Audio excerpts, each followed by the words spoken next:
tal, amigas, amigos televidentes en Extra Plus? Un gusto saludarles, darles la bienvenida a esta edición de Adelante Nicaragua, cerrando el mes de agosto, con noticias buenas para algunos, malas para otros. Este jueves, la Comisión Nacional del Salario Mínimo resolvió no tocar el salario mínimo que estaría, Leonardo, desde el año pasado, desde febrero del año pasado. Desde febrero del año pasado prácticamente congelado. Muchas gracias por estar con nosotros, Leonardo Torres, presidente de CONIMIPYME. Gracias, Néstor. ¿Por qué se tomó esa decisión? Es decir, yo sé que ustedes como CONIMIPYME llevaban esa bandera. Bueno, te cuento que ha sido difícil todo este año ese tema. Prácticamente nos estábamos viendo mensualmente para discutir esto. Porque las condiciones son diferentes, ¿no? Lo último, y hay que aclarar estas cosas para que la gente las entiendan, los trabajadores sobre todo, ¿no? Pero también las empresas lo entiendan. Los últimos 11 años nosotros en la mesa de salario mínimo siempre la discusión fue desde el sector privado, ¿verdad?, cómo negociar hacia abajo los incrementos de salario mínimo. Y los sindicatos, pues casi siempre las propuestas eran de 2 dígitos, en el menor de los casos del 10%. Uh-huh. Eso fue durante todos estos años que permitió que el salario mínimo de forma acumulada se incrementara en los últimos, desde 2007 para acá, en un 238% salario mínimo. Creció en ese nivel.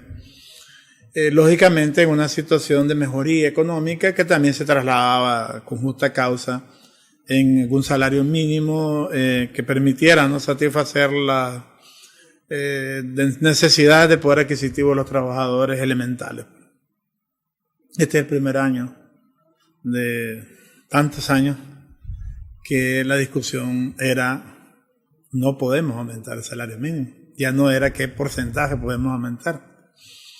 CONIMIPYME desde febrero, el 21 de febrero, yo hice uso de ese argumento ayer. Le llevé la resolución de la mesa en aquel momento, ¿verdad? Febrero.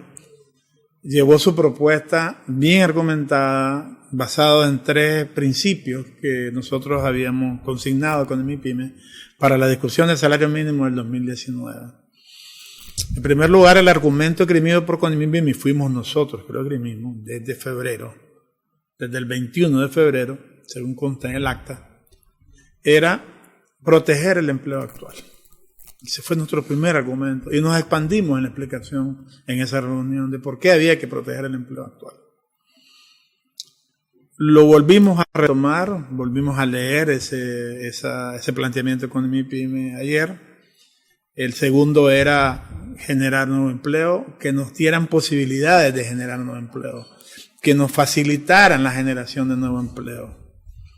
Y el tercero, porque nosotros somos conscientes, desde el punto de vista del desarrollo económico sostenible, que había que también atender el poder adquisitivo de los trabajadores, o sea, la canasta básica. Uh-huh. Un tercer elemento que solo CONIMIPYME lo ha esgrimido siempre. Mis colegas de la gran empresa siempre han esgrimido la inflación como variable y el crecimiento económico, no así el incremento de la canasta básica. En aquel momento nosotros dijimos el por qué nosotros tenemos que proteger el empleo. Tenemos más de 250,000 desempleados. Siempre discuto esta cifra porque un centro de pensamiento por ahí habla de 400,000.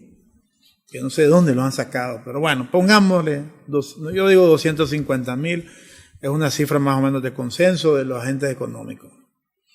Son 250,000 cabezas de familia que se fueron al desempleo del sector privado.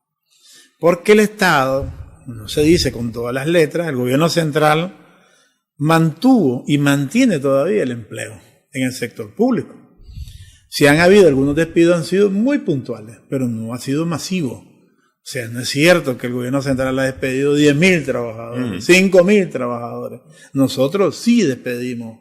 Ellos dicen 400,000, yo digo 250,000, 300,000, ponele. 260,000 trabajadores.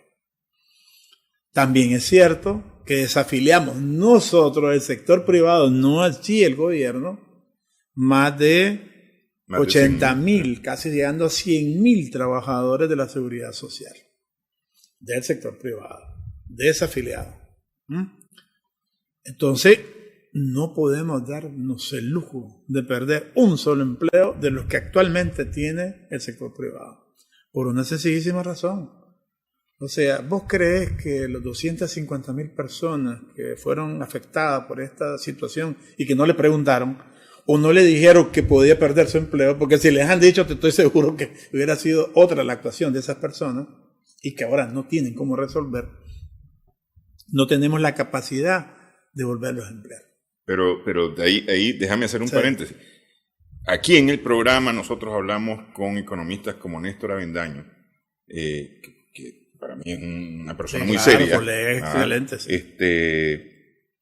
que dijo, esto va a causar al inicio, será a finales de abril, inicios de mayo, esto va a causar un grave impacto en la economía.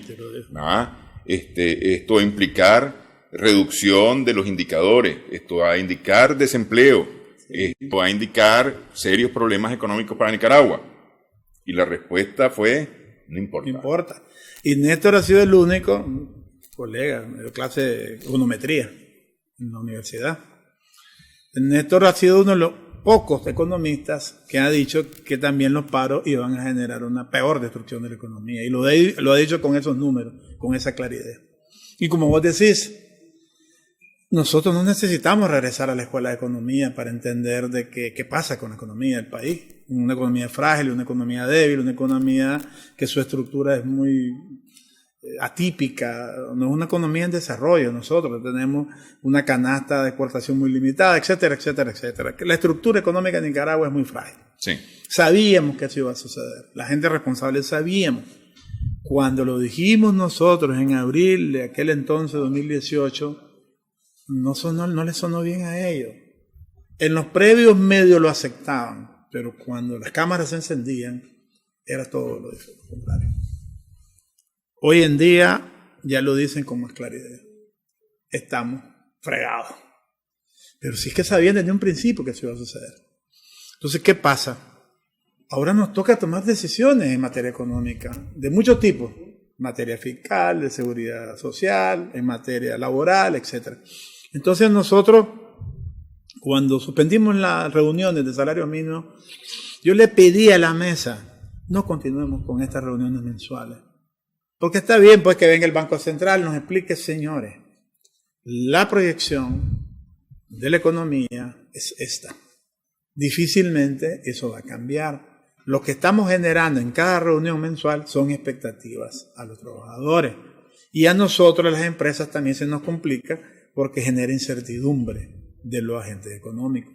Porque tenemos que proyectar nuestros costos laborales. Porque no solo el salario, es la carga social también, el seguro social, el INATEC, etcétera, ¿no? Los aguinaldos, las indemnizaciones, etcétera. Todo aumenta, toda la pirámide laboral aumenta de los costos laborales. Entonces dijimos, suspendamos esta reunión, veámonos en agosto. Demos chance, pues. Ellos insistieron, no, que veámonos en agosto. Por suerte, llegamos al consenso y nos sentamos ayer. Igual, pues, el banco hizo su presentación, ¿verdad? De la estadística, el Ministerio del Trabajo en base a las estadísticas, del MIFID, del banco, del canasta, trabajadores. Entonces, por eso recurrí yo a mis argumentos de febrero, porque en aquel momento, yo les decía en son de broma a algunos sindicalistas, me criticaron mortalmente por proponer que se mantuviera congelado el salario mínimo y que fuera del 0%. Alguien dijo, como antes cero es este.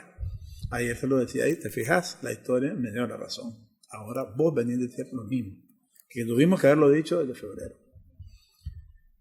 Nos preocupamos, el sector empresarial, porque además se dijo, si hay incremento es retroactivo. Peor la situación. Entonces nos van a incrementar la costa laboral, pero además en tu flujo tenías que pagarle al trabajador 6, 7 meses de acumulación de salario, porque iba a ser retroactivo a partir de marzo. ¿Ok? Peor la cosa.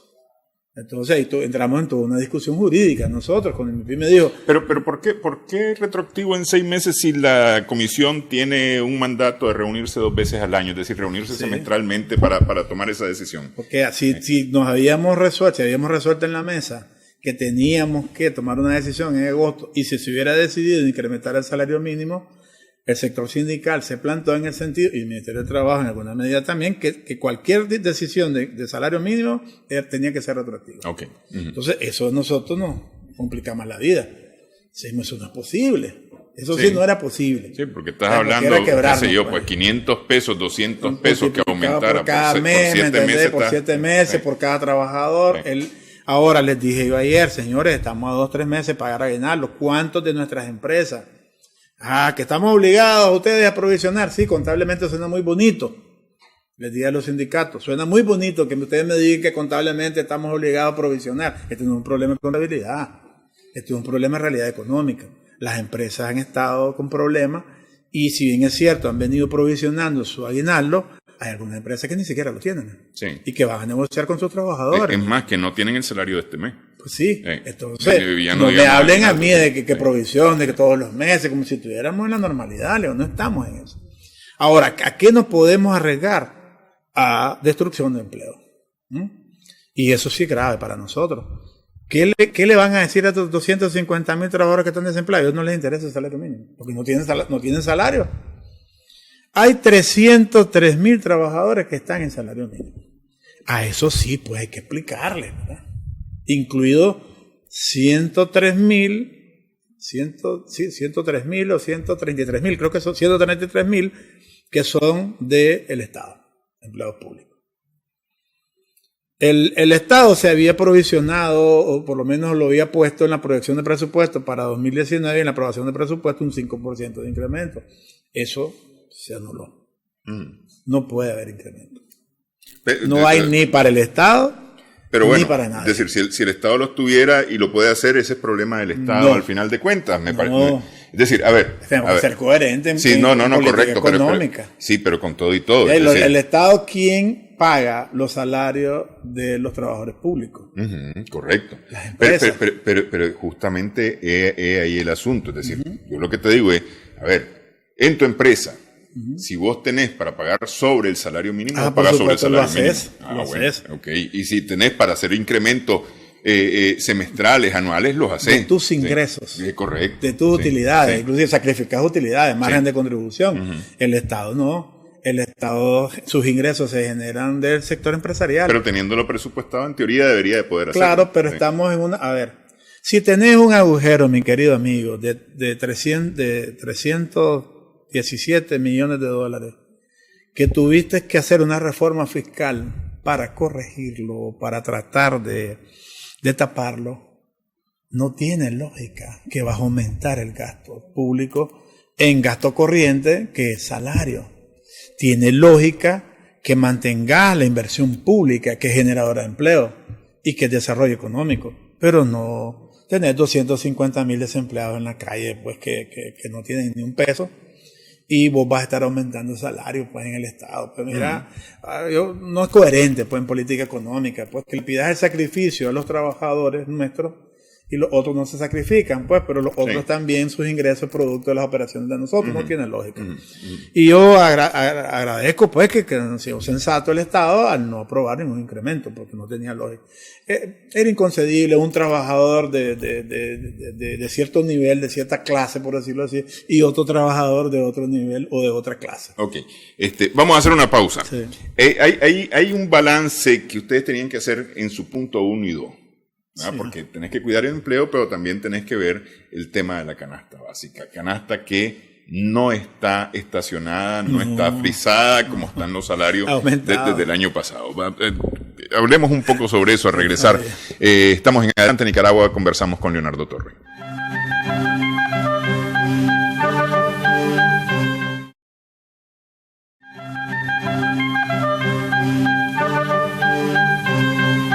Seguimos en Adelante Nicaragua, en Extra Plus. Estamos conversando con Leonardo Torres, presidente de CONIMIPYME. Ok, ustedes llevaban 3 puntos en su posición, que básicamente es la posición de febrero. En febrero los trabajadores, los sindicatos, los representantes de los trabajadores llevaban una propuesta de aumentar un dígito. Ya no estaban pensando en los 2 dígitos, pero estaban pensando todavía en un dígito y quedaron en stand-by. ¿Cuál era la posición ahorita en agosto? ¿Repitieron? Bueno, no. Porque debo decir de que en las discusiones con los sindicatos, con todo, incluyendo los que habían dicho los días anteriores que es normal, los sindicatos siempre son así, que iban a empujar pues por un incremento de salario, ¿no? Pero al ver los números no te dan por ningún lado. Cuando los números no dan. O sea, vos decís, bueno, ok, perfecto, cerraste con 3,8 negativo, tenés una inflación de 4, ponele a julio, decirlo así, y tenés un incremento de la canasta básica voy a andar por un 5%, no más del 5% como global de la canasta. ¿Cómo hacemos nosotros, verdad, para atender este tema? Entonces vos priorizás, privilegias las variables. ¿Cuál es el principio más importante?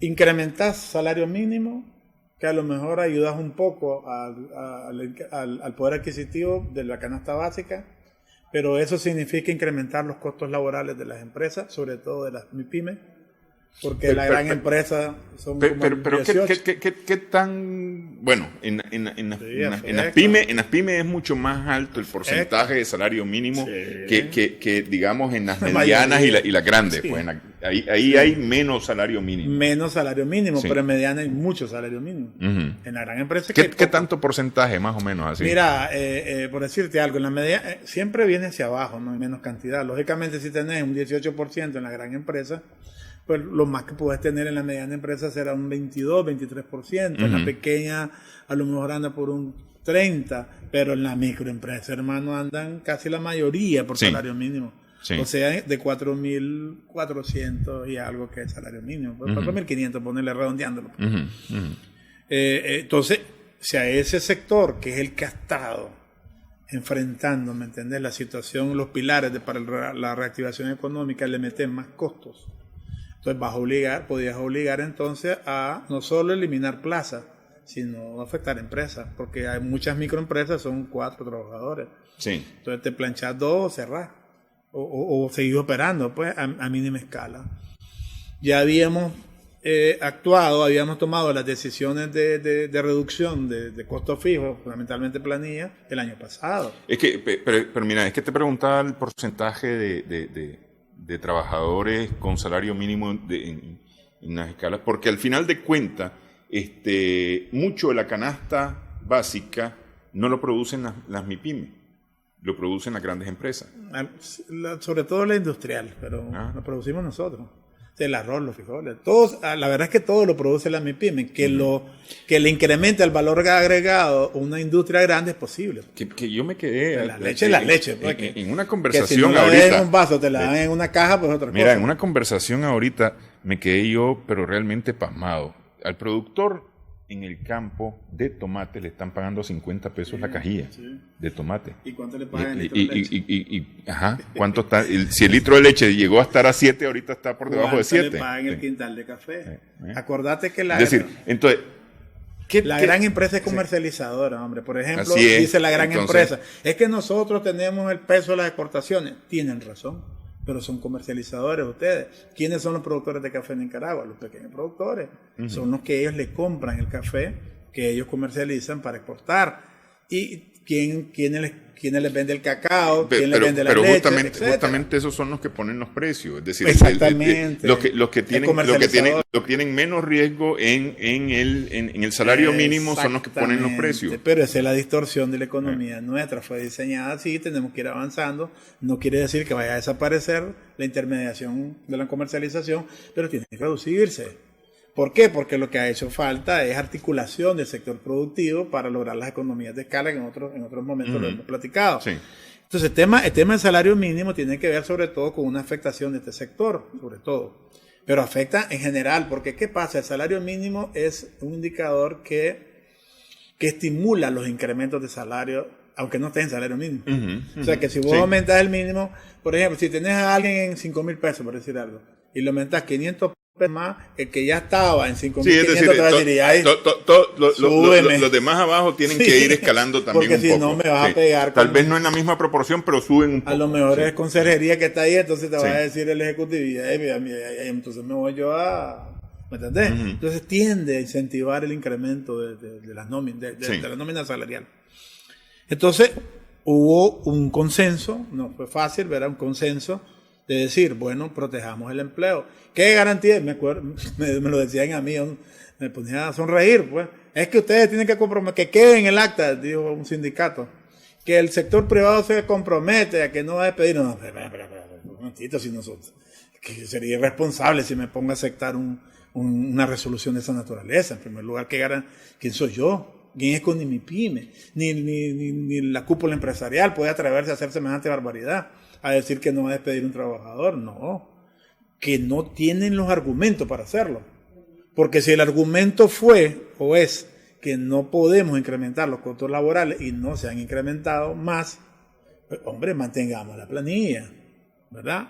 Ceteris paribus, como decimos los economistas, depende, ¿verdad? Sí, depende de otra variable. Pero lo cierto que no se ha incrementado es la planilla. Esa es la única que no ha cambiado, porque el resto sí está cambiando. Por eso, la planilla de los costos totales del sector empresarial. Sí. Entonces, hubo consenso en no destruir empleo, y eso era importantísimo lograrlo, no destruir empleo.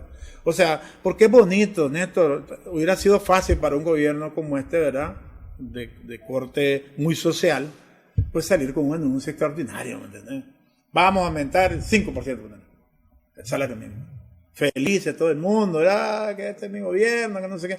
Pero es bonito, no es bonito, es difícil, como un gobierno como este, ¿verdad? De corte social, con un vínculo extraordinario con los trabajadores, decir no.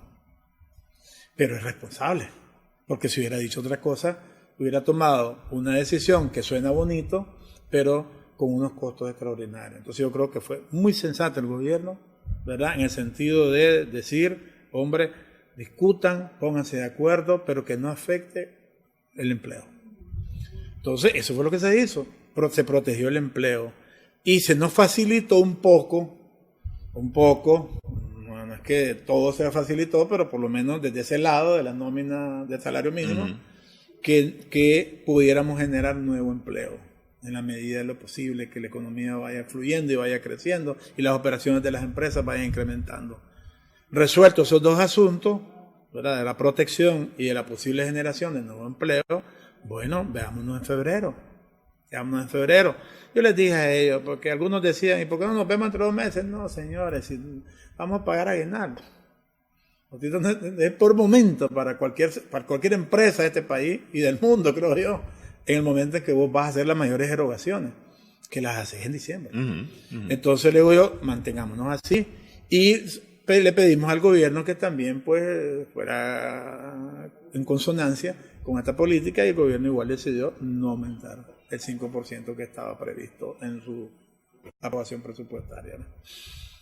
Y nos vemos en 2020 para ver los números de nuevo. Yo les decía a ellos ayer, pero es que, Leonardo, ¿por qué no nos comprometemos? Pues ustedes, pues, que van a hacer, no pongas porque se comprometen, que van a hacer los esfuerzos posibles para que se incremente el salario mínimo en 2020. No podemos, sería irresponsable. Yo no tengo la bolita de vidrio, tengo proyecciones econométricas como la tienen todos los economistas y los organismos de qué puede suceder con el crecimiento económico al cierre del 2009. Pero no estamos seguros en qué proporción va a ser eso. Lo que yo sí les puedo decir es que va a seguir siendo negativo. Sí, porque en eso han coincidido todos los economistas, pues en que no hay crecimiento positivo este año. Lo que no coincidimos es el número. Sí. Pero bueno, el Fondo Monetario tiene un número, la CEPAL coincidió con el Fondo Monetario, a menos 5 para Nicaragua. Nosotros creemos que puede ser un poquito menos de eso. Puede ser mejor, ¿verdad? Que al menos 5, a lo mejor tuvimos 3.8, si tuviéramos el mismo número el año pasado, 4 y algo, está bien, pero ojalá no lleguemos al 5, ¿verdad? Lo bueno sí que, decía yo a ellos, bueno, entonces me dicen, estamos fregados, porque no, espérense. La mismo Fondo Monetario Internacional y la misma CEPAL, que es el organismo de Naciones Unidas para temas económicos, como la agencia de Latinoamérica, más bien, del continente nuestro, para los temas de los análisis económicos, que se auxilia con el Banco Mundial y el Fondo Monetario, es que después del 21 nosotros vamos Nicaragua hacia la ruta de los números azules. O sea que la economía en Nicaragua, tuve la oportunidad de hablar con la directora de CEPAL ahora en Honduras, en la reunión de Tuxtla, y le preguntaba, ¿cómo no van a variar las cifras de proyección para el 2021 de ustedes? No vemos, me dice, todavía indicadores, variables que pudieran obligarnos a bajar la cifra. Nosotros vemos a Nicaragua, me dice, en la curva hacia arriba. ¿Cuánto? No sabemos. Lo que quisiéramos es que Nicaragua logre llegar al punto de equilibrio, por lo menos, y después ya se enrumba hacia los crecimientos. Pero me dice, todavía nos mantenemos en que a partir del 2021 la caída definitivamente desapareció. Y lo que es un panorama bien optimista. Es que en economía es así, los economistas saben, pues la campana de Gauss famosa. Vos tenés un momento en que cae, pega, topa, y después sube, va a la meseta, que es donde nosotros queremos llegar, en donde llegas al equilibrio y después empezás a subir. Eso es normal en la economía. La economía no es que va a caer y caer hasta que desaparece, no es así.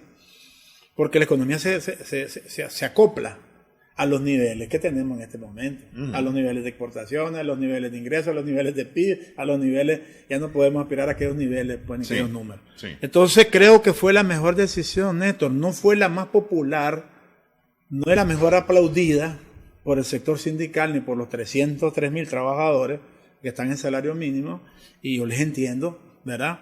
Pero he sentido, por lo menos de la parte sindical, sentí un compromiso de ellos de decir, hombre, tenés razón, Leonardo. O sea, no podemos destruir empleo, porque lo peor que le puedes hacer a un trabajador en este momento, Néstor, es decirle, mira, Néstor, necesito prescindir de tu servicio.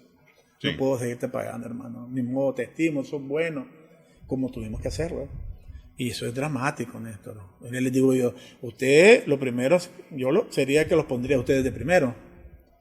Cuando ya nos vamos acercando a diciembre, que le llegas a un trabajador que lo vas a desemplearle, que no va a tener gallinitas, ni frijoles, ni nada por el estilo en Navidad, por el amor de Dios, y que esté esperando su aguinaldito para medio resolver ahí las cosas de su familia, le salgas diciendo ahorita que hasta aquí nomás, porque ya no aguanto el incremento de los costos. Porque los costos de nosotros se resuelven producto de las operaciones de las empresas. Si las empresas no operan, si las empresas no dinamizan su actividad y los costos nos van ahogando, simplemente los márgenes se van estrechando, hasta que las empresas dejan de ganar y entonces cierran las empresas. Y lo que hemos hecho, el sector MIPYME, que es más resiliente a los cambios, que nos hemos adaptado, hemos negociado con los trabajadores, le hemos dicho, muchachos, miren, estamos mal, pero no se preocupen, hay que ir pagándoles en abono, o miren, no podemos contratar más gente, vamos a limpiar nosotros ahora aquí, pues ya no hay conserjería, vamos a limpiar, o miren, vamos a reparar nosotros también, ahora todos hacemos de todo, y la gente lo hace porque requiere su trabajo, demanda su trabajo, y la clase trabajadora, nuevamente, como siempre, asume las responsabilidades y los costos más grandes. Ok, yo te decía que hay ahí un equilibrio bien difícil que mantener el salario, pero enfrentarse a una canasta que está subiendo, que no se ha detenido. Hablemos de eso después de la pausa en esta edición de Adelante Nicaragua.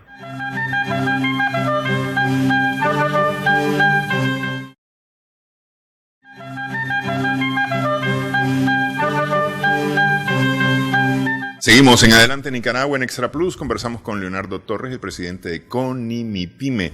Ok, decía yo al inicio del programa que para algunos ha sido una buena noticia, para otros una mala noticia. Especialmente para los trabajadores del salario mínimo es donde más la sufren, porque han tenido esa expectativa de poder mejorar su ingreso. Sí, especialmente por el tema de la canasta básica. Pero Néstor, no. Fíjate que la mayor expectativa de nuestros trabajadores, Néstor, no sé tu experiencia, pero yo que lo han consultado con las 23 cámaras de CONIMIPYME y con los mismos sindicatos, platicando con ellos, la expectativa del trabajador ahorita es mantener su puesto de trabajo. Sí, no, en eso estamos de acuerdo. El trabajador, si vos le preguntás a cualquiera de tus trabajadores en cualquier pequeña empresa, mediana empresa o microempresa, mira, tu trabajo versus incremento de salario por 3 meses, te va a decir, no me incrementa, deme mi trabajo porque yo necesito seguridad. Claro, es que si lo pones en 3 y 2, evidentemente,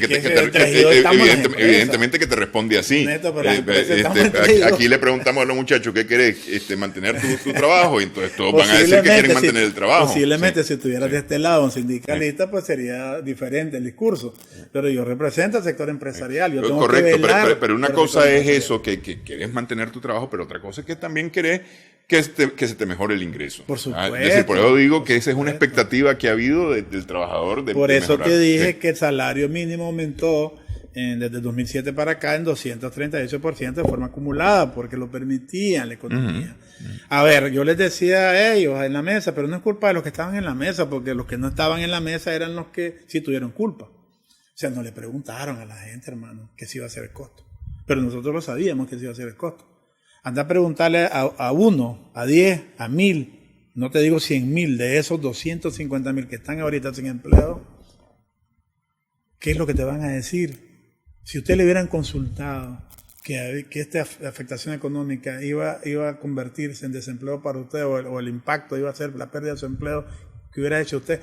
No te hubiera hecho. Lo primero que lo hubiera hecho es tan loco. Pero eso es historia. Eso sucede con todas las medicinas. Pues eso.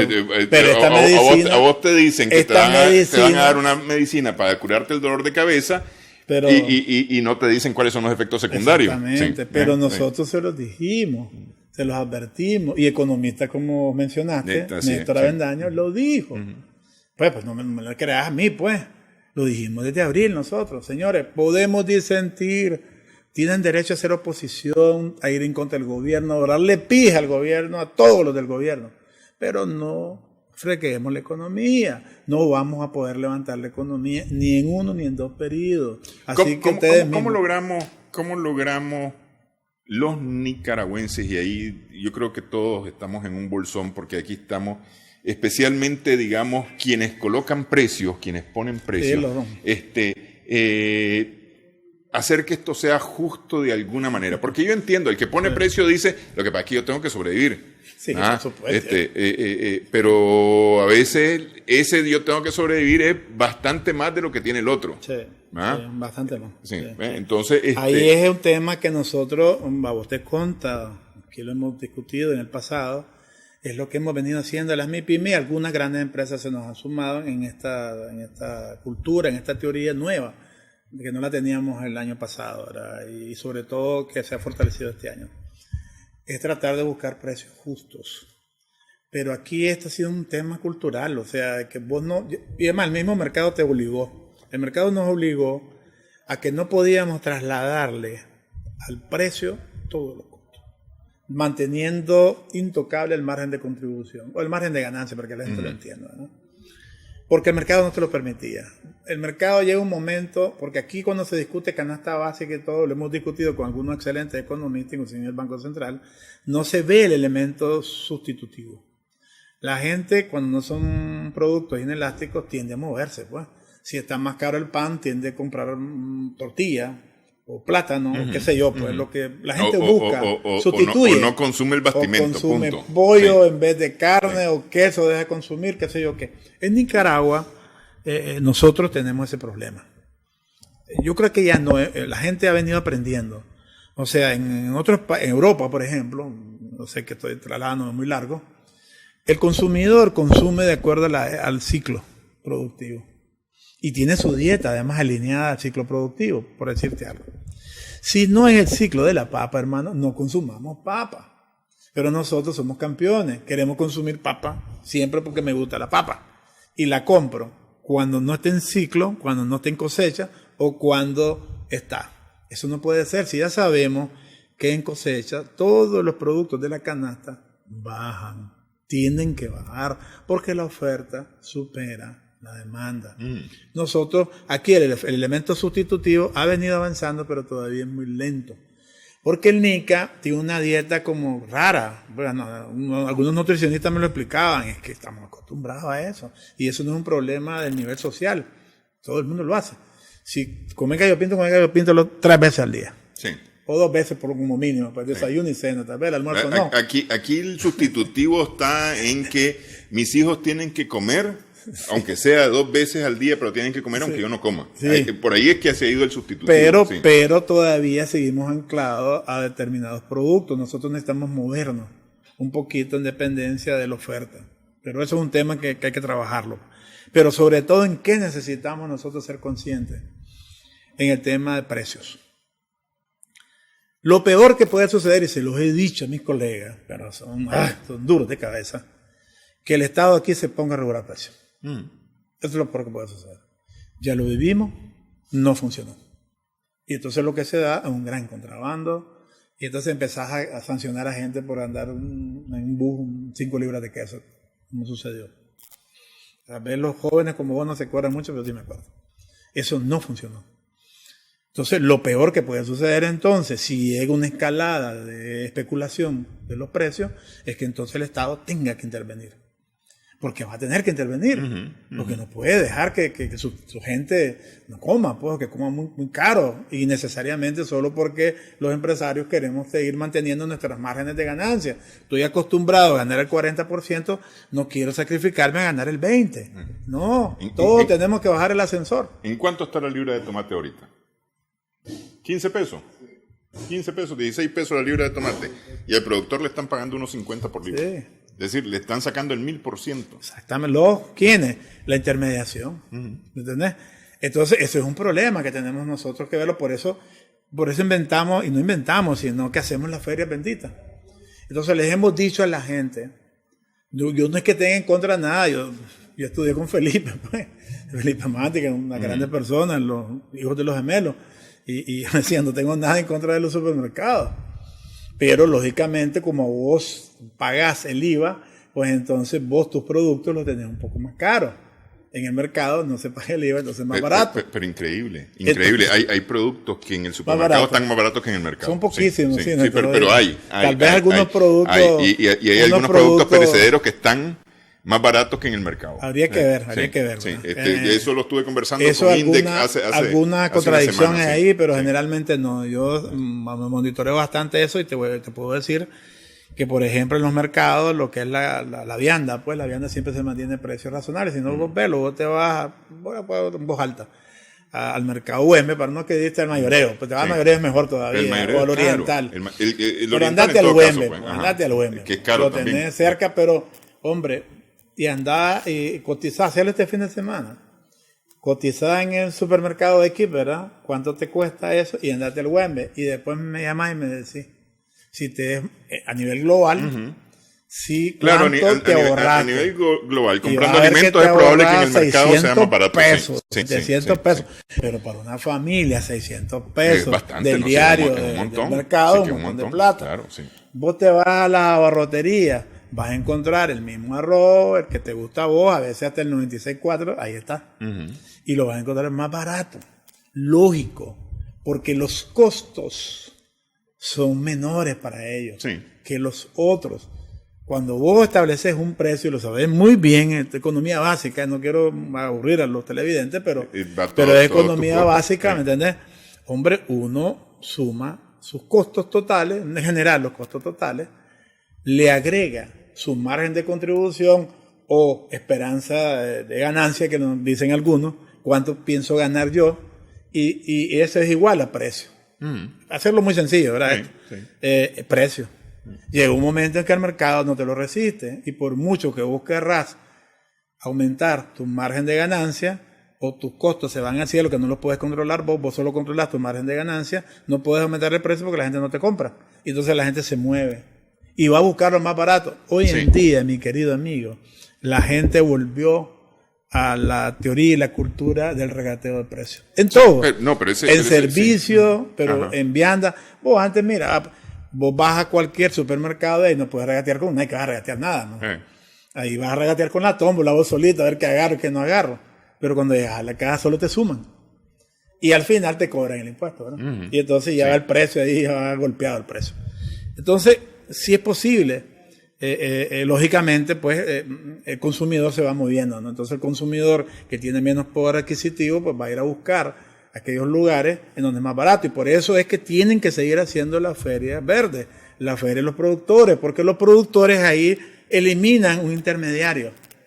Y entonces esa feria, lo que tienen que hacer es mejorar esa feria, pues. Claro. Es mejorar la calidad de los productos y que sean más consistentes. Les decía ahí Carretera Masaya, una feria que no trabaja los domingos. Entonces les digo, no, por el amor de Dios. Todo el mundo trabaja los domingos. Bueno, va a comprar los domingos su zanahoria, su naranja. El fin de semana, sí. El fin de semana, sábado y domingo. ¿De qué me sirve que hablen los viernes? Sábado y domingo. Entonces, ¿qué pasa? Y de 8 a 5, además. Sí, como si fuera oficina. Entonces, porque no lo están viendo con un sentido lógico y correcto. Por lo menos esa. La otra feria sí, trabaja todo el fin de semana. La feria esta nacional, que está aquí por... Sí, la microfer. Okay. Ajá. Allá por el Sombrero, para allá, digo que no me acuerdo cómo se llama el lugar, el barrio específico. Bueno, entonces, ¿qué pasa? Tenemos que trabajar entonces para proteger el poder adquisitivo de los trabajadores. ¿Y cómo lo protegemos? Desde el sector empresarial tenemos que ser consecuentes y continuar con la campaña de descuentos. Viene ahorita la fiesta patria, hermano. Yo les decía al presidente de la Cámara de los Comerciantes, a Jorge González, aquí lo estoy diciendo, Jorge. La reunión se lo dije, Jorge, por favor, y reúnanse de inmediato con los comerciantes, agremiados con mi pyme, por lo menos, que son bastantes, ahí en el mercado, y pedirles, por favor, que no incrementen los precios. No van a vender.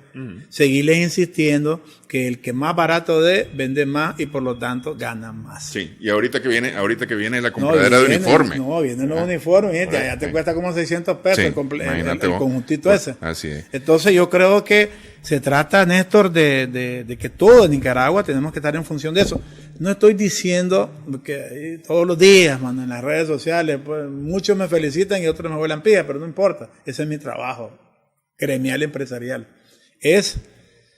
Trabajemos en función del desarrollo económico, porque los daños son para todos. Cada vez que oigo a alguien en algún lado decir, es que aprieten más a Nicaragua, sancionen más a Nicaragua, etcétera, entonces realmente no, lo que están haciendo es poniendo en peligro aún más al sector más vulnerable. Lo peor del caso es que muchos de los que empiezan, porque esa es como una ola, ¿no? Muchos de los que empiezan con esa ola ni siquiera están en Nicaragua y además tienen un trabajo estable. Hacemos pausa en esta edición de Adelante Nicaragua.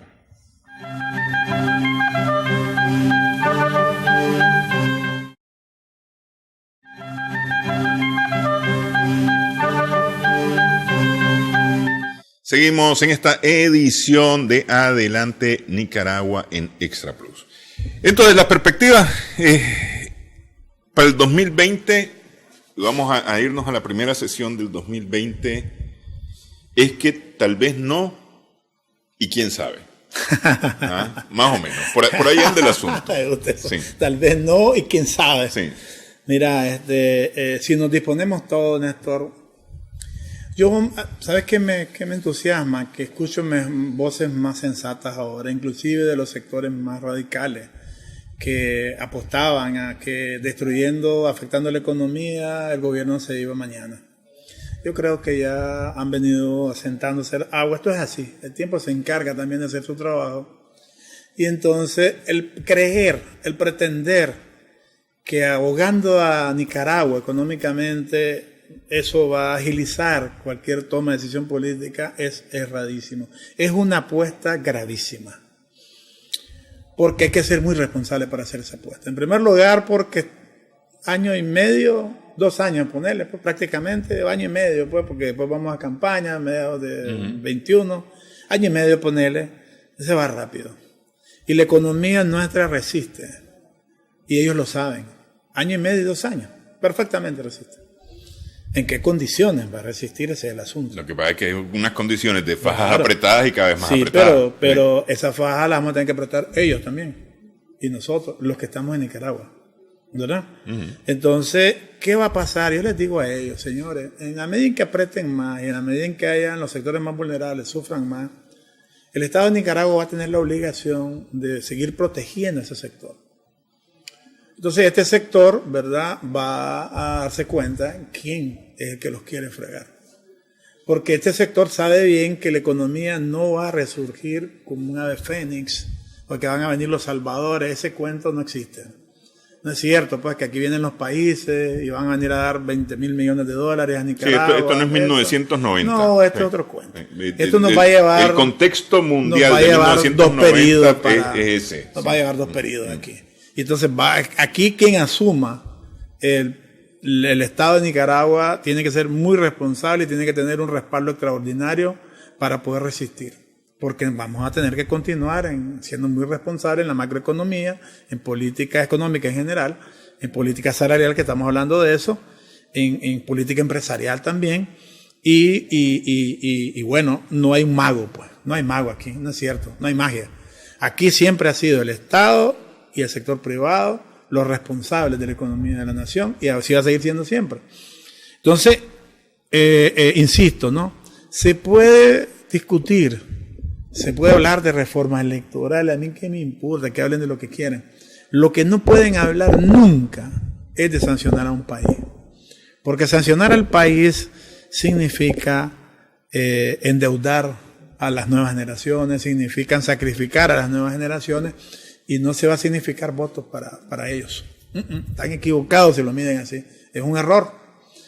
El pueblo nicaragüense, mi generación, tu generación, y tal vez un poquito más abajo, o la generación un poco más joven, vivió aquí situaciones bien difíciles de bloqueo, serio, de la fila famosa y todo eso que voy a saber. Y el pueblo salió adelante. Sacrificamos, sí, nos sacrificamos. Aprendimos a ahorrar mucho, aprendimos a estirar la pasta de dientes hasta dejarla planita, y a veces hasta le metíamos algo para ver si salía algo más. Algo más. Aprendimos todo eso. El pueblo humilde, el pueblo trabajador siempre, ¿verdad?, se adapta, es más resiliente a esto porque pues, no le queda otra. Pero el pueblo trabajador y el pueblo humilde sabe bien también que los que empujan estas cosas, como muy bien lo has dicho, y nosotros lo sabemos, pues van a recibir sus cajas de Estados Unidos, de no sé dónde, de todas sus viandas, de todas sus necesidades, o simplemente, ¿verdad?, se van a ir y van a venir nada más de vez en cuando aquí, a ver qué quedó. Eso es un error craso. No se vale hacer eso por Nicaragua. Nosotros ya pasamos esa historia, llevamos a Nicaragua a un nivel tan bueno como lo llevábamos, pero muy frágil, porque en 2 meses lo arruinamos. Muy frágil la economía de Nicaragua, porque para 2 meses ninguna economía se arruina. Sí. Pero ahora estamos enderezados hacia salir adelante y lo vamos a hacer. La historia se encargó de darnos la razón a nosotros, las MIPYME, a la pequeña y mediana producción agropecuaria. Vamos a seguir reactivando la economía porque no nos queda de otra. Además hay que comer. Hay que comer. Hay que comer, pero también hay que seguir operando las empresas. No, por eso. Es decir, cuando digo hay que comer, no solamente es que hay que producir para comer, hay que comer, tengo que trabajar para comer. O sea, hay que hacer si hubiera que hacer alguna movilización masiva en este país, hay que hacer una con todos los desempleados, hermano. Para que le reclamen a quienes enderezaron esto a la destrucción, decirle, miren, aquí estoy sufriendo, ustedes me van a resolver mi empleo. No. Porque es que, mira, a ver, estos 250.000 o 400.000, o la cifra que sea de desempleados, algo están haciendo porque hay que comer. Hay que llevar comida a la casa. Es lo que te estoy diciendo. Mira, muy pocos están de los que hemos logrado registrar nosotros. Nosotros llevamos como 40.000 aproximadamente de nuevos emprendimientos. O sea, pero ponerle 300.000, pues apenas tener 260.000 todavía, que vos decís, algo están haciendo. Y claro que están haciendo algo. Lo peor que puede pasar, ¿verdad?, que haya una descomposición social extraordinaria que ponga a Nicaragua en una situación social difícil. O sea, que la delincuencia aumente, que la gente, bueno, ahora con los aguinaldos, pues agarre usted su aguinaldito, ¿verdad?, o la parte de aguinaldo que le vayan a pagar y tengan mucho cuidado, pues, porque no se lo roban en la salida, etcétera. Entonces, realmente tenemos que ser responsables con la nación, hombre, pero nosotros tenemos un malinchismo extraordinario. Mira, hay un tema que no nos va a dar para tocar ahorita y va a ser tema para otro programa. Eso lo conversé en un momento con Mario Arana, y me decía, el gran problema de Nicaragua, porque yo le pregunto, ¿por qué esta economía se dañó tan rápidamente con estas protestas? Entonces me dice que el modelo, la estructura no es correcta. Y eso se lo dijimos al gobierno. No es cierto. Espérate, le digo. A ver, eso se lo dijeron al gobierno.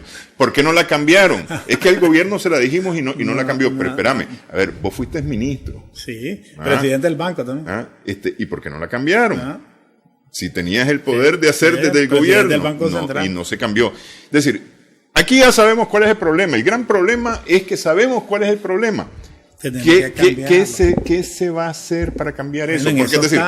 Porque, por ejemplo, yo le pregunto a alguien, ¿cómo mejoramos el INS sin subir cotizaciones? Sí, estructura. Se puede perfectamente. Estructura. Sí. Mejorar salarios, mejorar productividad, mejorar. Claro.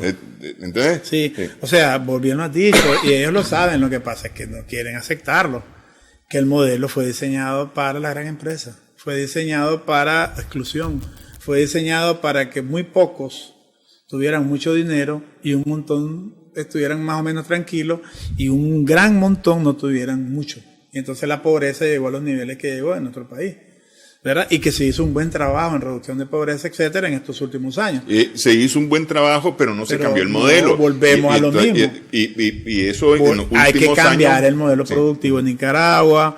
No da tiempo, pero hombre, hoy en Mesoamérica, en la reunión de Tuxtla, la gente, en términos generales, los estados dijeron, miren, el 70% de nuestras unidades económicas son MIPYMES. Por lo tanto, resolvieron los jefes de estado, priorizamos el desarrollo de las MIPYMES para el crecimiento económico sostenible, dice, de la región mesoamericana. Porque si no hay sostenibilidad, entonces esto no funciona. Lo que pasa es de que aquí tenemos una burguesía financiera. No es una burguesía productiva, no son dueños de grandes fábricas ni nada por el estilo, son dueños de bancos. Entonces aquí la parte financiera juega un papel extraordinario para la definición inclusive de política económica. Sí. Entonces lo que hay que cambiar es eso. Tenés que voltear a ver, tenés que tener un banco de fomento, un banco de desarrollo, no lo tiene Nicaragua, esa es una gran limitante, estamos en manos de la banca comercial que tiene sus propios estilos, sus propias líneas de trabajo, y por el otro lado tenés unos productores, ¿verdad?, que el modelo no les permite, es lo que vos decís, les pagás el 10% pues, de lo que vos te ganás, y vos te ganás el 90% del precio, simplemente porque vos comercializás, porque intermediás, porque los productores no han aprovechado las economías de escala y la asociatividad necesaria para lograr reducir esa intermediación. ¿Cuándo va a empezar la discusión para el diseño de un buen modelo? Mira, nosotros tenemos un documento que le hemos trasladado al gobierno ya, de este tema, del tema de revisar la estructura de Nicaragua, la estructura productiva, de que ser más horizontal en estos temas de política económica, porque como me decía alguien, y lo voy a decir, superintendente de banco actual, Leonardo, a ustedes los quieren mucho las MIPYMES, sí, mucho, pero de querer a que los apoyen todavía están largos.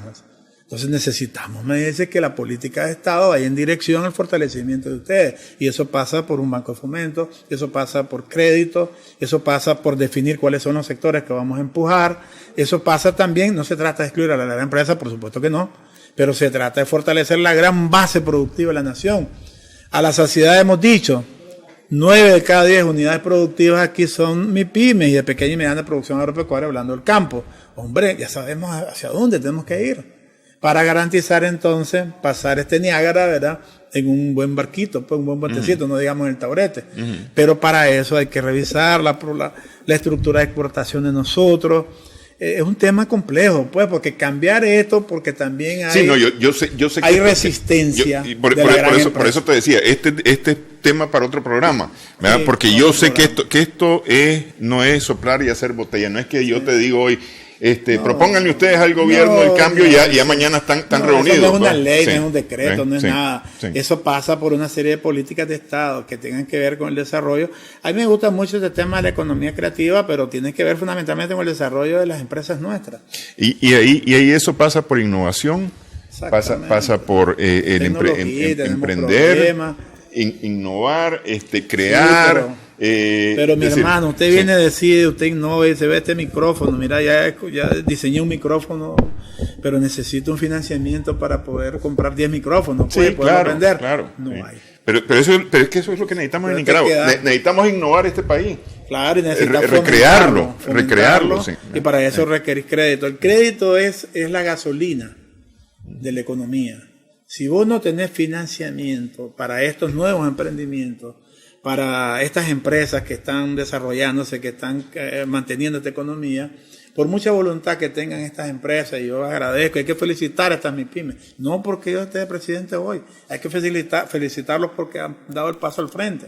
Si no los ayudamos, mano, si no tratamos de ayudarles, que han pasado muchos años excluidos, hombre, no vamos a poder. Pues mira, ahí yo creo que hay una lección de estos últimos meses en Nicaragua para la parte financiera, la parte que maneja el dinero, que lo ha dedicado al consumo y no a la producción. Ahora se fregó. Tal vez eso sirve de lección. Quiero agradecerte. Gracias, ahí tenemos pendiente plática claro sobre sí, estos temas. Gracias, Leonardo. Leonardo Torres, el presidente de CONIMIPYME. Gracias también a nuestras amigas y amigos televidentes por su sintonía en esta edición de Adelante Nicaragua. Esperamos que el programa haya sido de provecho para usted.